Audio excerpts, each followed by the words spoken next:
Ohranjanje biotske raznovrstnosti in s tem tudi avtohtonih pasem je danes eno temeljnih načel svetovne in tudi evropske kmetijske politike.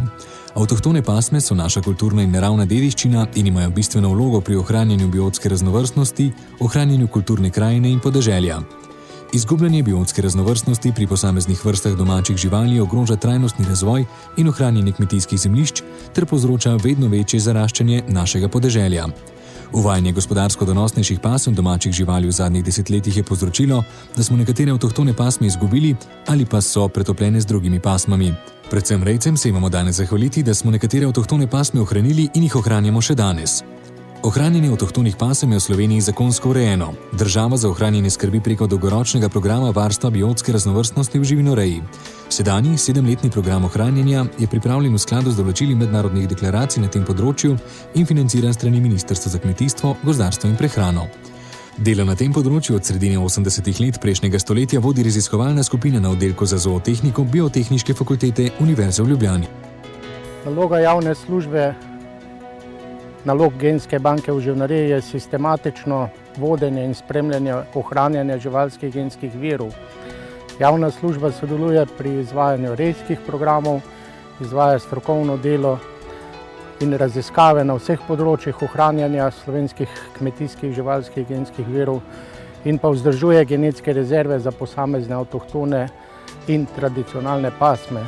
Izobražuje in ozavešča javnost te skrbi za podpore ogroženim pasmam.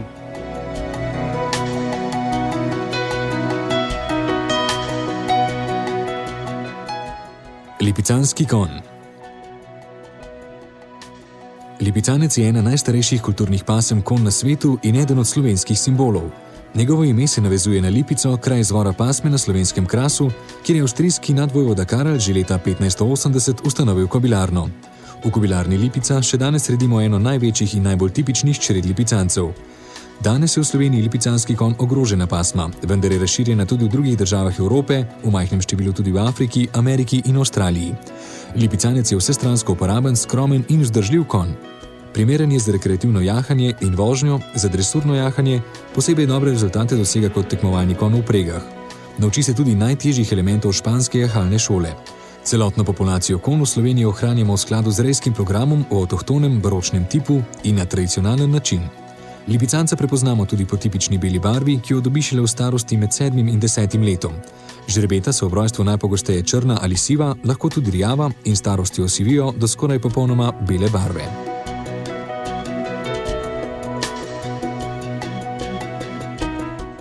Slovenski hladnokrvni konj. Slovenski hladnokrvni konj je nastal na območju severovzhodne Slovenije in Gorenjske na osnovi domačih, danes že izumrlih pasem hladnokrvnih konj. Danes je pasma razširjena po vsej Sloveniji, še posebej v okolici Ptuja, Lenarta, Ormoža, Šentjurja, Žalca, Kranja in Kamnika. Konji te pasme so dobrohotnega karakterja in umirjenega temperamenta. Živali odlikujejo čvrsta konstitucija, vztrajnost in dobro izkoriščanje krme. Pri pasmi so zastopane vse barve razen listcev, beli znaki niso zaželeni. Je vprežni konj, primeren za razna dela v kmetijstvu in gozdarstvu, za vprego, v zadnjem času tudi za ježo v turistične in rekreativne namene. S konji te pasme rejci sodelujejo v okviru številnih turističnih prireditev in kmečkih praznikov. Meso v Sloveniji za ta namen vzrejenih žrebet je cenjeno zlasti v sosednji Italiji. Danes v Sloveniji redimo več kot 3000 konj te pasme.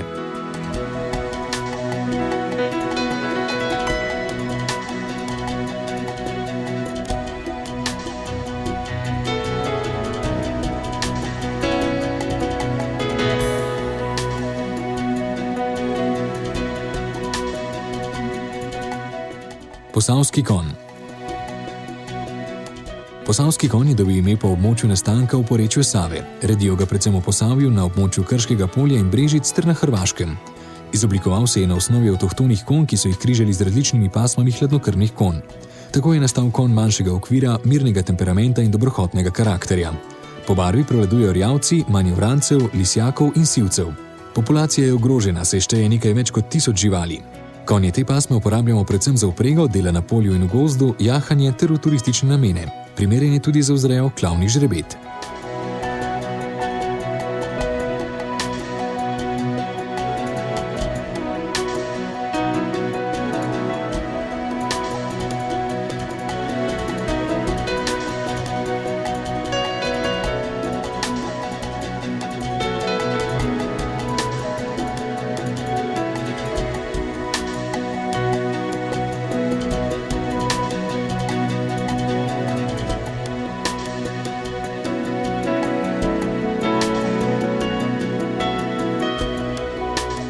Cikasto govedo. Cikasto govedo je bilo še pred slabimi 60 leti ena izmed najbolj razširjenih pasem govedi na območju Slovenije. V okolici Bohinja je bila izvorna oblika cikastega goveda, ki je bilo majhno, enobarvno rdečkasto govedo brahicernega izvora v tipu buše. Tam so za pasmo pogosto uporabljali poimenovanje povezano s krajem reje, bohinjska pasma, bohinjka, bohinjsko govedo. V tem času so ga začeli pretapljati z ekonomsko bolj konkurenčnimi pasmami, zlasti z lisastim govedom. Cikasta pasma je nekoliko manjša od drugih pasem, odlikuje se po izredni odpornosti in prilagodljivosti. V skladu z rejskim programom je danes proizvodna usmeritev kombinirana za prirejo mleka in mesa. Glavni rejski cilj je predvsem ohranitev pasme. Pasma je cenjena v slovenskem alpskem prostoru, saj dobro izkorišča planinsko pašo. Mlečni izdelki iz mleka prirejenega na planinski paši so kakovostni in med potrošniki zelo cenjeni.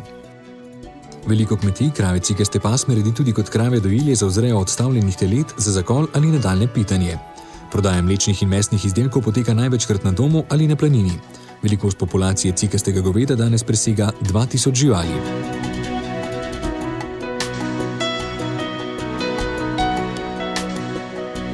Krško-poljski prašič. Krško-poljski prašič je edina ohranjena slovenska avtohtona pasma prašičev. Izvira iz območja Krško-brežiškega polja ter obronkov Gorjancev, kjer so ga včasih z večine pasli. Jeseni se je hranil v gozdu z žirom in želodom, zadovoljil se je tudi s travinjem. Trenutna populacija šteje okoli 1000 živali, zato ga uvrščamo med ogrožene avtohtone pasme domačih živali. Za pasmo je značilen neprekinjen bel pašč čez pleča in sprednje noge, preostali del telesa je črne barve. Pasma je prilagojena na skromne razmere, odlikujejo dobra ješčnost, dobro kakovost mesa ter izredna odpornost. Namenjena je prireji kakovostnega mesa in slanine v skromnejših razmerah, primerna je tudi za rejo na prostem. V prosti reji pridejo vse njegove prednosti najbolj do izraza, vključno s materinskim nagonom, ki odlikuje samice te pasme. Meso je okusno, saj ima zadosti medmišične maščobe. Primerno je tako za pečenke kot za suhomesnate proizvode.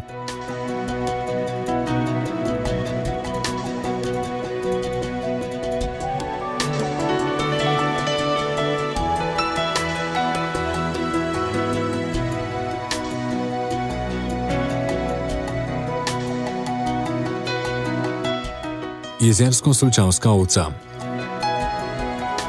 Jezersko-solčavska ovca je dobila ime po krajih Jezersko in Solčava, kjer je bila reja teh ovc v preteklosti najbolj množična in najbolje organizirana. Je mesna pasma ovc danes razširjena po vsej Sloveniji. Med avtohtonimi pasmami ovc je najštevilčnejša, saj populacija šteje okoli 20 000 živali. Ovce so večinoma bele barve, pojavljajo se tudi črne, temnorjave in pisane oziroma črno-bele. V preteklosti je morala imeti okoli oči značilna očala ali solzo, kasneje so rejci to lastnost opustili. Danes so očala ali solza ponovno zaželena lastnost. Za pasmo je značilna izbočena nosna linija. Ovce te pasme so dobro prilagojene na nizke temperature ter pašo na strmih planinskih pašnikih. Glavni tržni proizvod je meso, ki je zaradi paše še posebej kakovostno. Volna je kvalitetna in primerna za predelavo. V preteklosti so jo rejci uporabljali le za pletene izdelke, danes jo predelajo tudi drugače. Vrnila so se stara znanja polstenja oziroma po domače filcanja, obogatena z modernimi pristopi. Iz polsti nastajajo zelo cenjeni tradicionalni izdelki.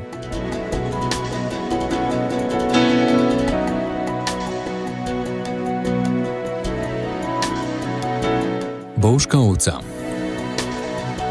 Bovška ovca je dobila ime po kraju Bovec v Zgornjem Posočju, kjer to pasmo tudi največ redijo.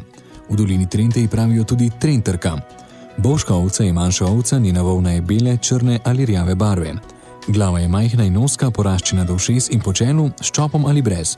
Ima majhna, vstran štrleča ušesa. Ima grobo, dokaj resasto volno. Odlikujejo dobro odpornost in prilagojenost na skromne razmere. Za pasmo je značilna odlična mlečnost, glavni namen reje je prireja mleka in jagnet. Mlekorejci tradicionalno predelujejo sir in tržijo pod zaščiteno blagovno znamko Bovški sir. Stranska proizvoda pri predelavi v sir sta albuminska skuta in sirotka. Večino izdelkov rejci prodajo na domu, poleti tudi na planinah, kjer ovce pasejo. Populacija bovške ovce danes šteje več kot 3000 živali.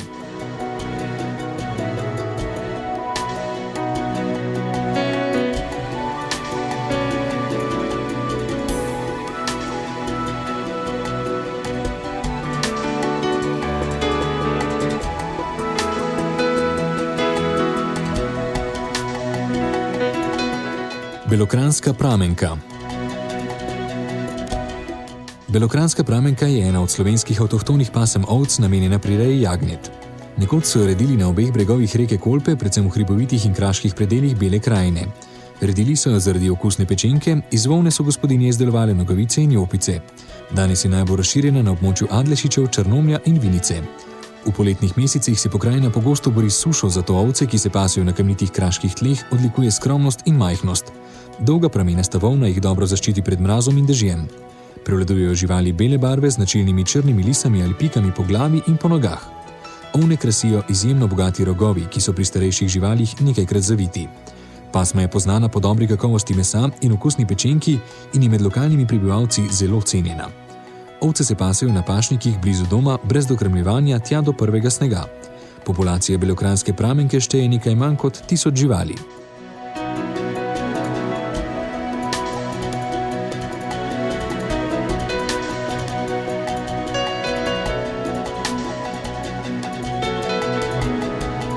Istrska pramenka. Istrska pramenka je slovenska avtohtona pasma ovc, ki se je oblikovala na območju Krasa in Istre. Ovce so večinoma bele s temnimi pikami po glavi in trupu. Zato pasmo je značilna slabša poraščenost z volno, saj so po nogah in trebuhu večinoma gole, drugod jih pokriva le groba krovna dlaka. Ovce so praviloma brez rogov, ovni imajo dobro razvite, zavite rogove. Pasma je namenjena prireji mleka in jagnet. Ovce te pasme so skromne, saj popasijo tudi staro suho pašo. Pasma je zato še posebej primerna za preprečevanje zaraščanja na Krasu in v Istri. Glavni vir dohodka so mleko in mlečni izdelki, ki jih rejci večinoma prodajo na domu. Zaradi značilne klime in rastlinja ter postopkov izdelave in zorenja je kraški in istrski ovčji sir prepoznaven po teksturi in okusu. V Sloveniji redimo nekaj več kot 1000 živali te pasme. Z leti se je populacija nekoliko povečala, vendar je še vedno ogrožena, saj je istrsko pramenko redile peščice rejcev.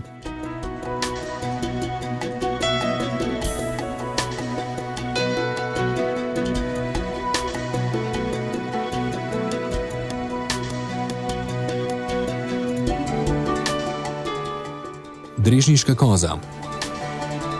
Drežniška koza je edina avtohtona pasma koz v Sloveniji.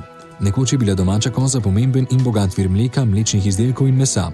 Pravili so jo tudi krava revnega kmeta. V preteklosti sta se oblikovala dva tipa drežniške koze. Na območju Bovca mlečni tip, v okolici Drežnice mesni tip. Danes je v Sloveniji manj kot 1000 živali, zato spada med ogrožene pasme. Prevladujoča barva dlake je črna in sivo-črna, najdemo tudi rumeno-oranžne živali. Kozli so praviloma rogati, veličastni rogovi lahko dosežejo tudi meter dolžine. Za samce in nekatere samice je značilna močno razvita brada, na vratu se pogosto pojavljajo zvončki. Koze so živahnega, skoraj divjega temperamenta. Na območju Drežnice se koze pasejo na planini od zgodne pomladi do začetka zime in jih redijo izključno za prirejo mesa. Na območju Bovca, kjer sirarska tradicija sega v 13. stoletje, rejci še danes izdelujejo kozji sir. Prodaja večine mlečnih izdelkov poteka na domu, v času poletne paše pa na planini.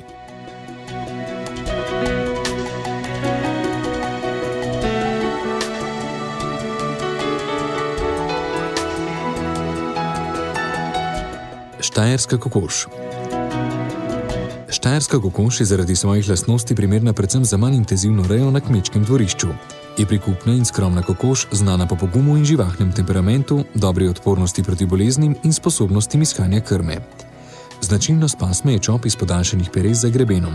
Čop je pri kokoših bujnejši, pri petelinu bolj redek in iz daljših peres. Pasma se uporablja za prirejo jedilnih jajc, predvsem v ekološki reji. Bolj primerna je za kmečka dvorišča, saj tam znese več jajc kot v farmski reji. V Sloveniji redimo okoli 1500 živali te pasme.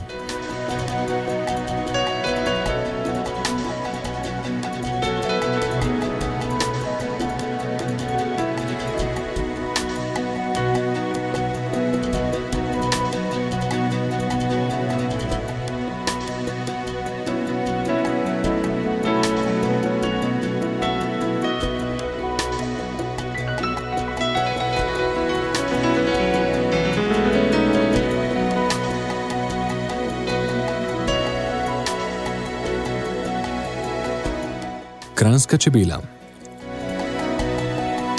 Kranjska čebela je slovenska avtohtona čebela, ki jo je človek gojil vse od naselitve v naših krajih. Prvotno so čebelarili v kladah, to je v drevesnih deblih z dupli, danes pa največ v Albert-Žnidaršičevih panjih. V Sloveniji je dovoljeno gojiti le kranjsko čebelo. Telo čebele delavke je zaradi odlakanosti splošno sivo, matica je svetlo do temno rjava.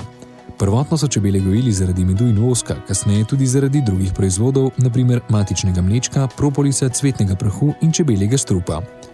Slovenski čebelari danes gojijo okoli 150.000 družin, zato je čebelarjenje pomembna kmetijska dejavnost. Posredno so čebele zelo pomembne kot opraševalke v okviru naravnih ekosistemov in pri opraševanju žužkocvetnih poščin in različnega sadja. Kranjska čebela je opisana v zoološko sistematiko z znanstvenim imenom Apis mellifera carnica, ki jo je prvič v svoji knjigi leta 1879 opisal Polman.